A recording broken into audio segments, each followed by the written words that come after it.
7 o'clock, call the October 10th, 2023 regular meeting of the Board of Zoning Appeals to order.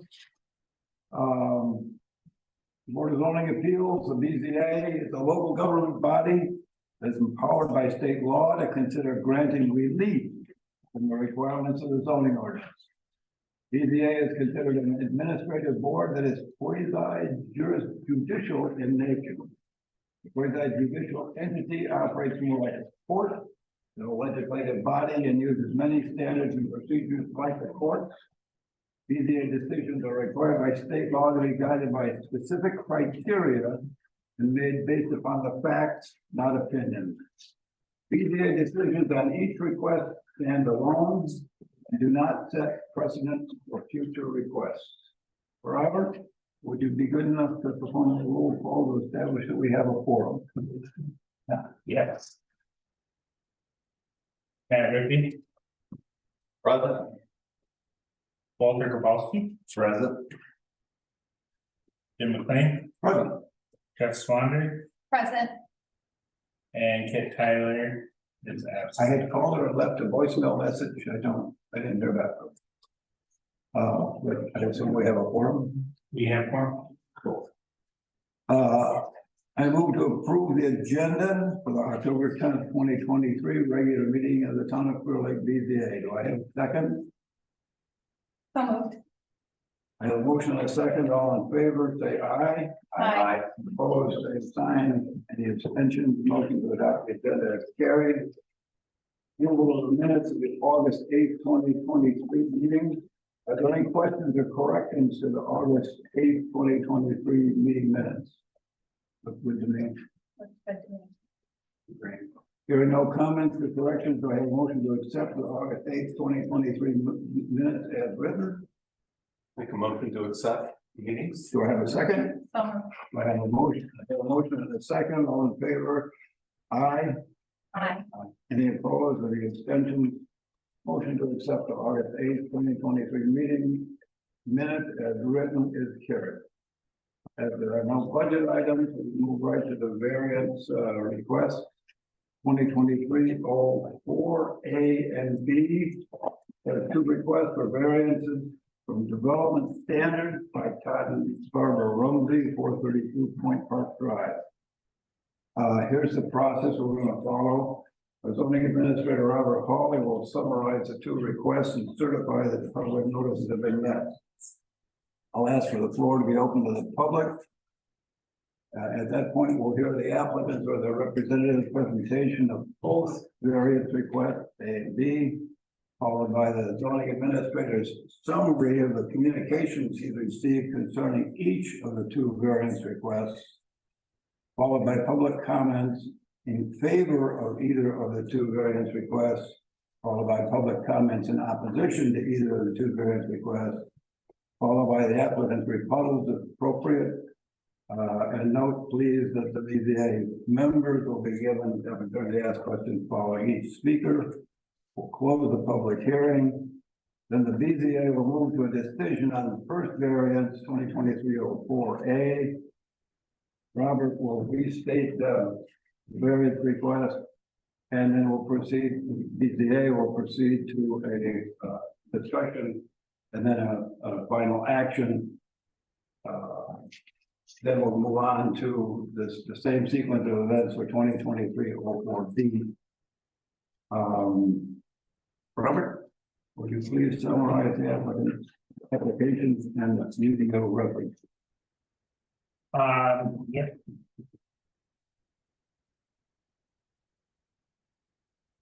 So, the request is to seek relief from 5.65C, view shed or the horizontal protected view shed, and 2.14 minimum lake yard setback, established building setback. They're wanting to add on a, they want to extend their existing roof out to, they have an existing eave. Let's see here.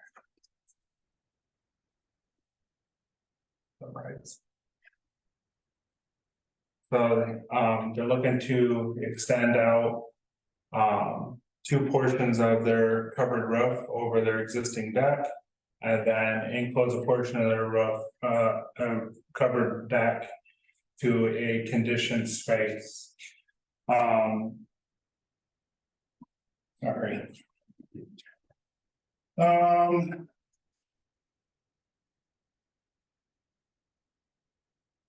Yeah, I guess that's all I, to summarize it, yeah. That's, So- that's A, how about B? And then B, yes, notice was sent to the Herald, and it was published in a timely manner. There were. Here's my stuff here.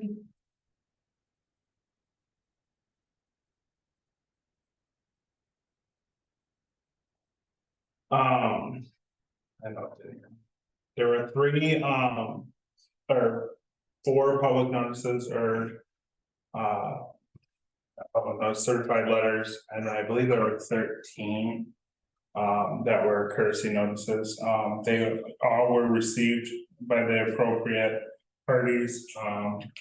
Except for, I did have one return, that couldn't be forwarded, so. But that was a courtesy notice. No, this was a certified notice for, Zach Riches. So the address we had on file for them was. The file the address we had on file for their stuff was an old address that wasn't updated. So, utilizing Beacon, like we've always done it. So.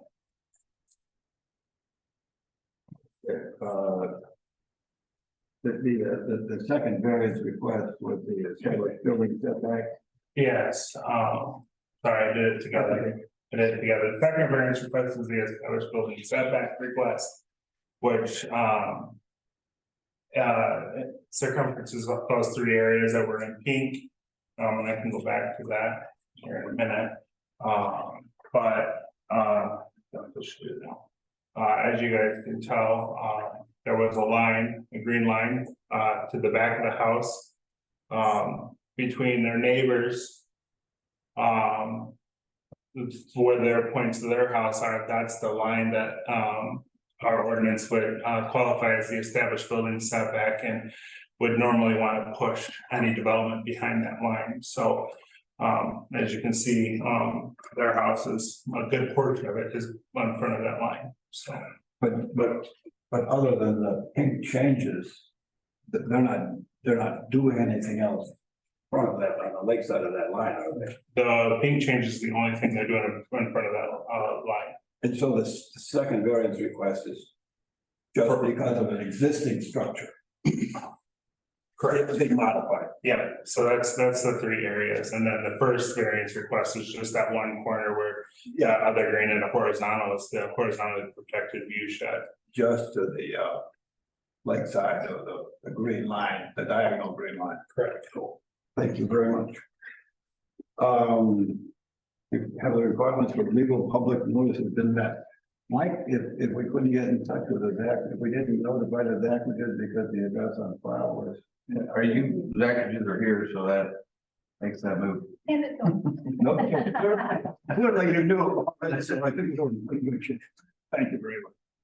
Okay.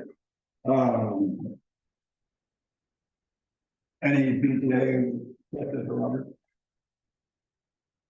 Robert, on the right side, I assume since there's no view shed line that there is no impact on that side.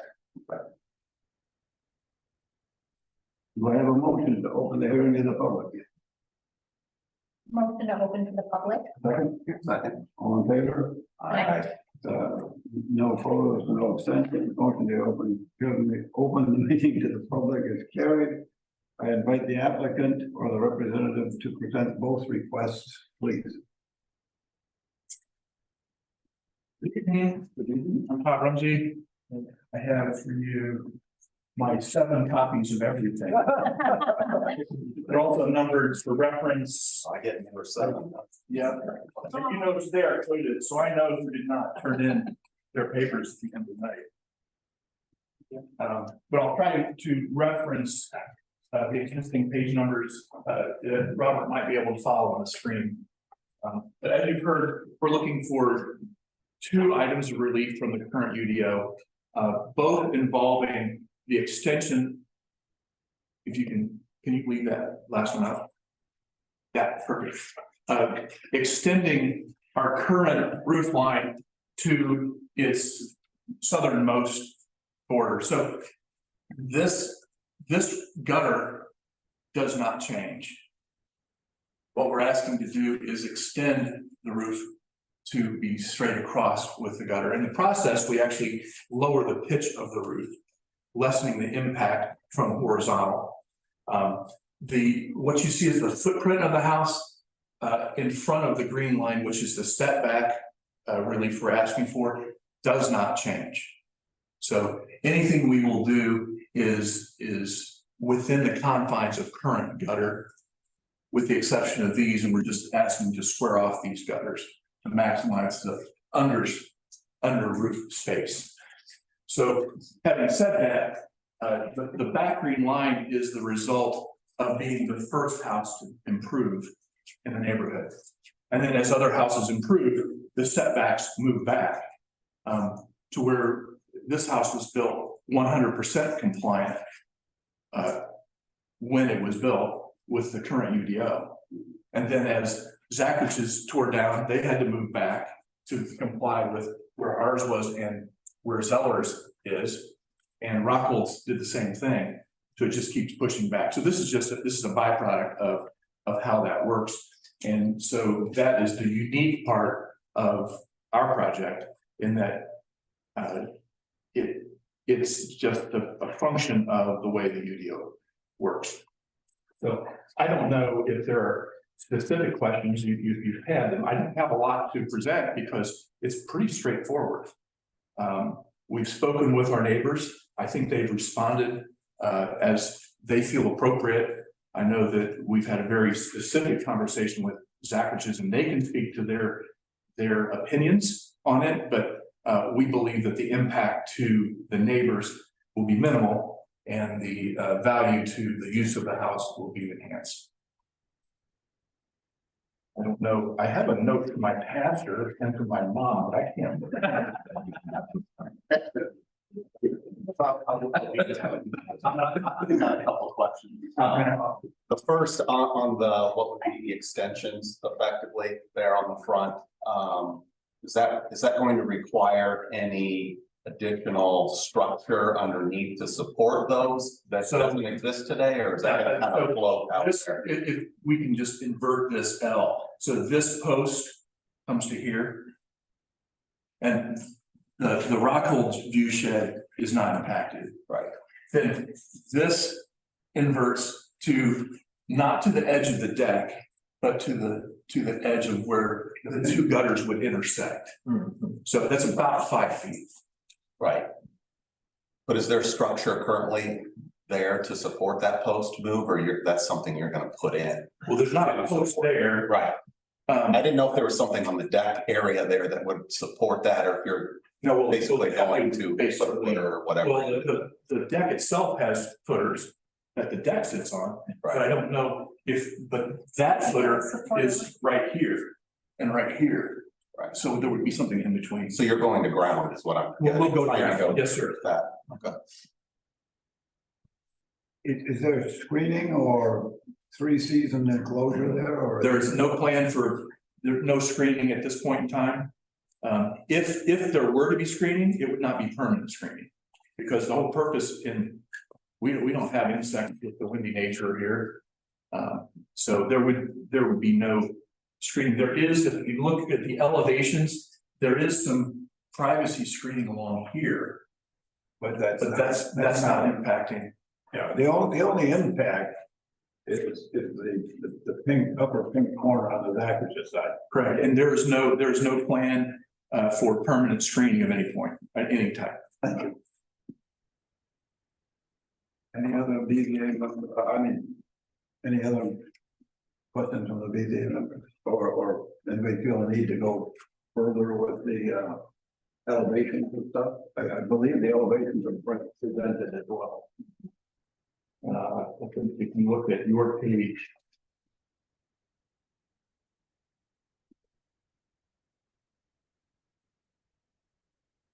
Your page 6. Shows the view from Zachary.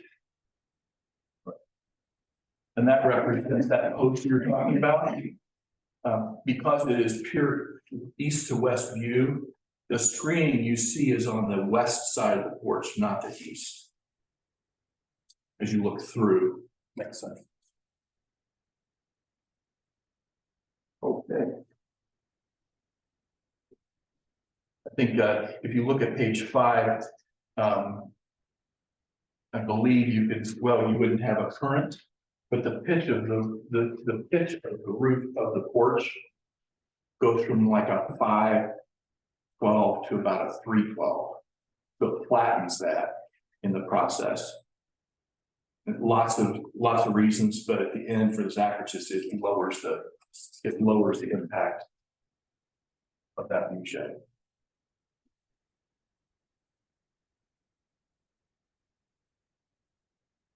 And the, on 5.5, the second floor fencing and stuff is all actually on, the west side of the house, we take it. If you look at the top, Right. that screening is the west side. Yeah. Yes. Anything else, needed from Mr. Rumsey? The dark, if you look at the top picture in 5, the darker of the clapboard that you see in the middle with the 3 windows, that's the space that is currently porch that would be enclosed. Okay.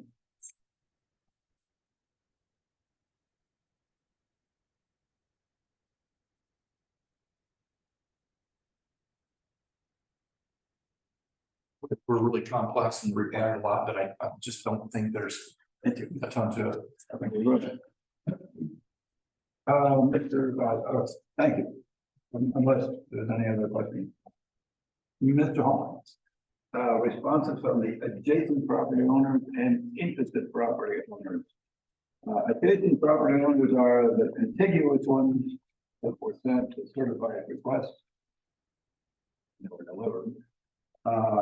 And the interested property owners are other places within 300-foot buffer of the site. Whatever, and then follow up with communications from the website and any other things that you may have received. So the way that I'm gonna say, because remember, we give the opportunity for someone to remain anonymous if they want to remain anonymous. So we had eight total responses back for the variance. And out of the 8, 6 wished to remain anonymous, 2 did not. So I can't state anyone in that area. I can say that Zachary is here tonight, so I'm probably gonna speak on their part. And then I did talk to Erica Rockhold.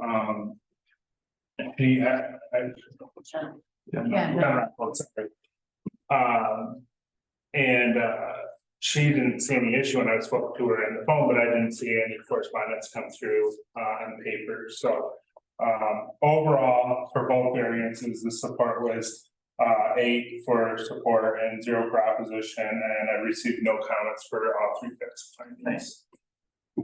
Okay, any public comment in support of either request? Please. If you would be so kind.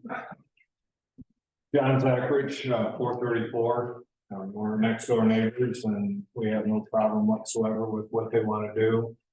And if it was my house, I wanted to do the same thing, so we totally agree with it. Thank you very much. That's it. Appreciate it. Are there any other public comments in support? Any public comments in opposition to either request?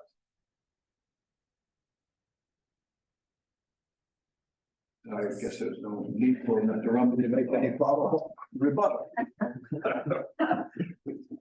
Any BZA members, any questions? Do I have a motion to close the public, close the hearing to the public?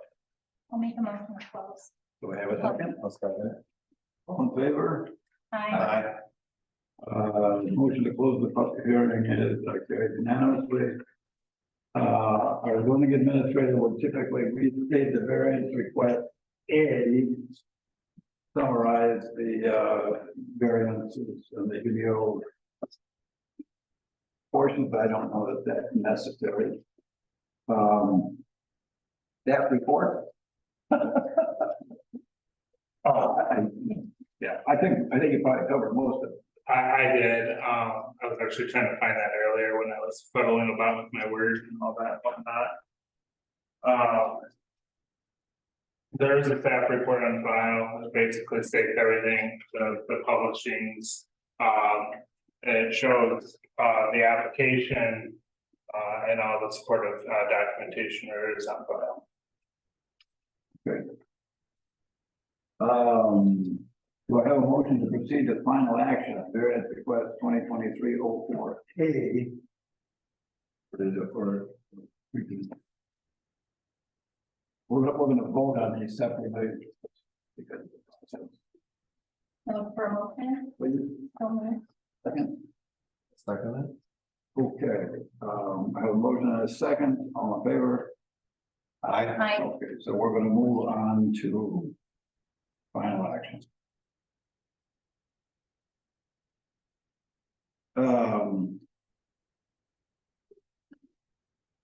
The final action is determined by our voting on 4 findings of fact, which are needed for approval or disapproval of the request. 1, if the legal requirements of public notices have been met, approval will be or will not be injurious to the public health, safety, morals, and general welfare of the community. The use and value of the area adjacent to the property included in the variance will or will not be affected in a substantially adverse manner. And we'll vote on the strict application of the terms of the zoning ordinance will or will not result in practical difficulties from the use of the property. This is a kind of a pre-existing condition situation.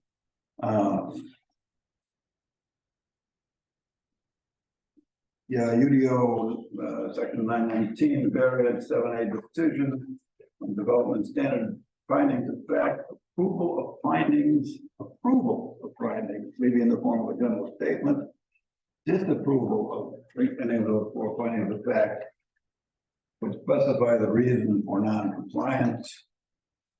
So, call for the vote.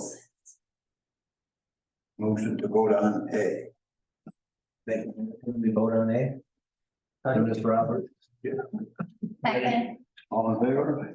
We're doing the, what, Which one is A? A is 5.65C, which is the, for the view shed. Yeah, this is the view shed. A is the view shed. B is the setback.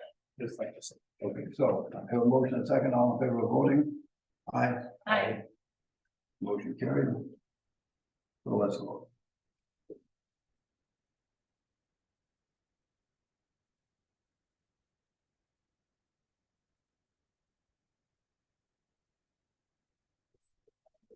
Numbers, if you do circle no, make sure you better use it.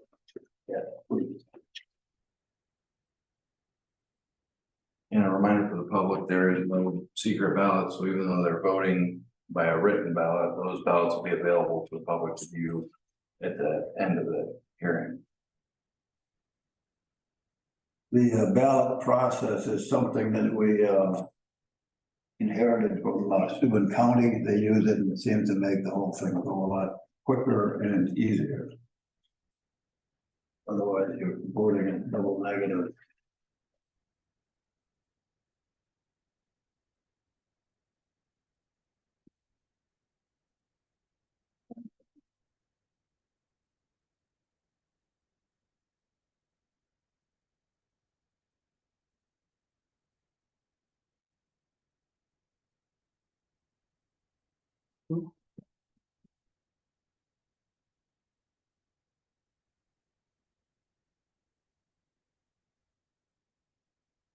Still, only to summarize those.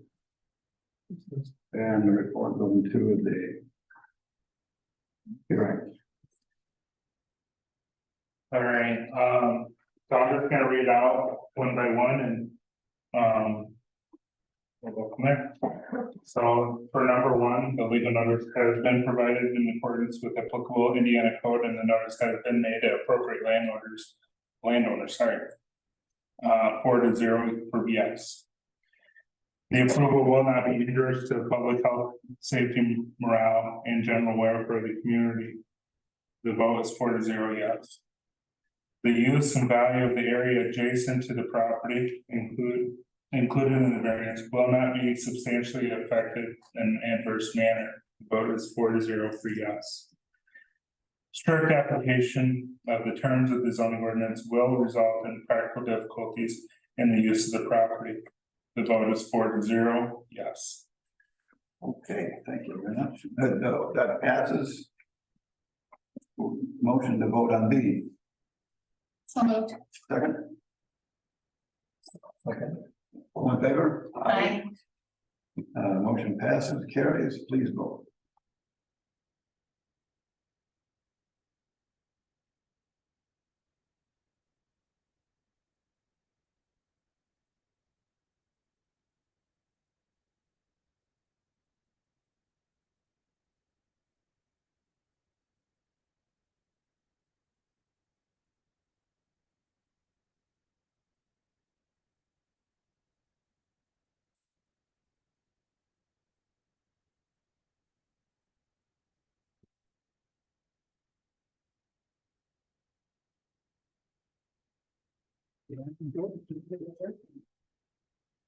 Well,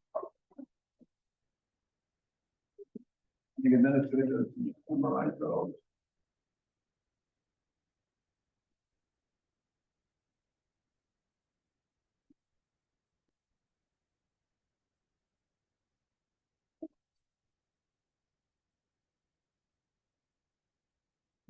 Okay.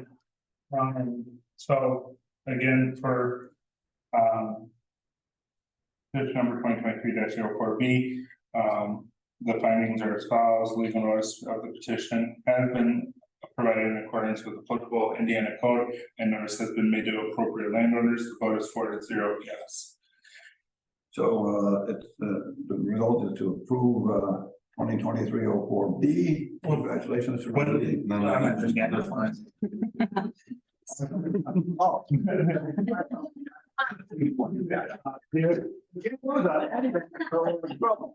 So, for number two, the approval will not be injurious to public health, safety, morale, or general welfare of the community. The vote is 4-0 yes.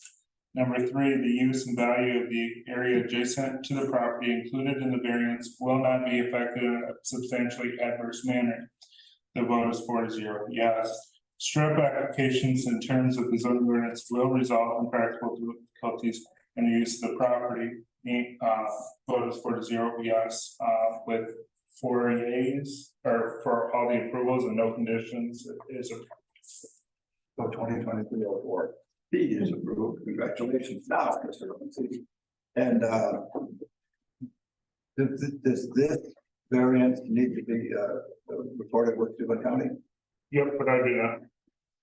The zoning administrator is going to record it with Steuben County, so we're done with 2023-04A and B. Thank you very much.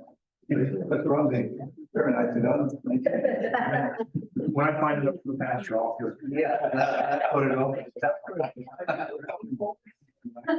Actually, it was from my father was. make sure all my work. She's actually never been to the house. Thank you. Yeah. I know. But it's possible for moral decisions. Okay. I don't know about that, but. Moving on. Old business, none. New business, none. Discussion. Anybody?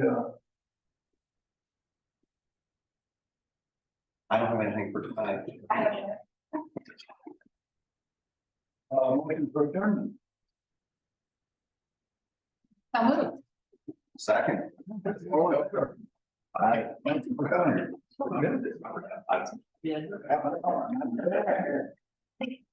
I can read this, I can, it's all pretty. But I have to read what.